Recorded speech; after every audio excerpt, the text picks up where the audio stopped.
Sosyal medyasına bakıyorsunuz. Mutlu görünüyor. Geziyor, eğleniyor. Belki de hayatında başka biri var. Sanki sizi hiç tanımamış, o derin bağı hiç yaşamamış gibi davranıyor. Siz burada acıdan kıvranırken, onun bu umursamazlığı sizi delirtiyor. Değil mi? Nasıl bu kadar kalpsiz olabilir? Diyorsunuz. Size bir sır vereyim. Gördüğünüz her şey yalan. O taktığı mutlu insan maskesi.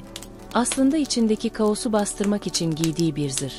İkiz alev yolculuğunda kaçan, runner, olmak, sandığınız gibi bir özgürlük değil, ruhsal bir hapishanedir.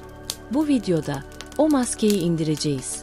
Kaçanın zihnine girecek, neden kaçtığını, o sessizlikte aslında nasıl acı çektiğini ve size geri dönmeden hemen önce yaşayacağı o büyük kule yıkımını, uyanış, dakika dakika analiz edeceğiz. Hazırsanız, kaçışın anatomisine başlıyoruz. Önce şunu netleştirelim. O sizden kaçmadı. O, kendisinden kaçtı.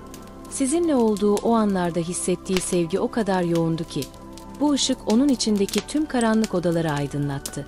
Yetersizliğini gördü. Değersizliğini gördü. Sizin tamlığınızın yanında kendi eksikliğini hissetti. Bu yoğunluk, hazırlıksız bir ego için ölüm demektir. O, yok olmaktan korktuğu için kaçtı. Şu anki o umursamaz tavrı, aslında bir savunma mekanizması. Duygularını hissetmemek için kendini işe, alkole, oyunlara veya yüzeysel ilişkilere veriyor. Buna uyuşturma evresi diyoruz. Ama unuttuğu bir şey var. Ruhunu uyuşturamazsın. Peki, şu an o hangi evrede? Hala inkar mı ediyor? Yoksa uyanış başladı mı? Onun maskesinin ardındaki gerçek hislerini, korkularını ve size karşı sakladığı o derin özlemi net bir şekilde görmek için, web sitemizdeki İkiz Alev Tarot analiziyle onun bilinçaltına bir ayna tutabiliriz. Bazen bilmek, beklemeyi kolaylaştırır. Kaçan ne kadar uzağa giderse gitsin, o elastik bant, enerji bağı, eninde sonunda gerilir ve onu geri çeker. Genellikle siz kovalamayı bıraktığınızda ve kendi hayatınıza odaklandığınızda, onun dünyasında işler ters gitmeye başlar. İşini kaybeder. O yüzeysel ilişkisi biter. Sağlık sorunları yaşar veya derin bir anlamsızlık hissine düşer. Bu, evrenin ona attığı ilahi tokattır. Tarottaki yıkılan kule kartıdır. Sistemi onu sarsar ve der ki, uyan, kaçtığın şey o değil, kendi ruhun. İşte bu noktada, onun ruhun karanlık gecesi başlar. Sizin aylar önce yaşadığınız o acıyı, o şimdi yaşamaya başlar. Rüyalarında sizi görür. Şarkılarda sizi duyar. O mutlu maskesi paramparça olur.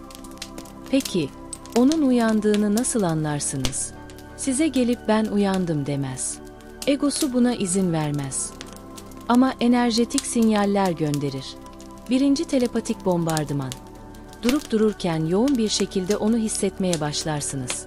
Çünkü o da sizi düşünüyor. İkinci sessiz takip. Sosyal medyanızı gizlice izler. Stalk. Sizin değişiminiz, sizin ışığınız onu hem korkutur hem de cezbeder. Üçüncü 5D iletişimi.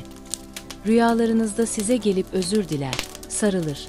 Yüksek benliği, fiziksel benliğinden önce teslim olmuştur.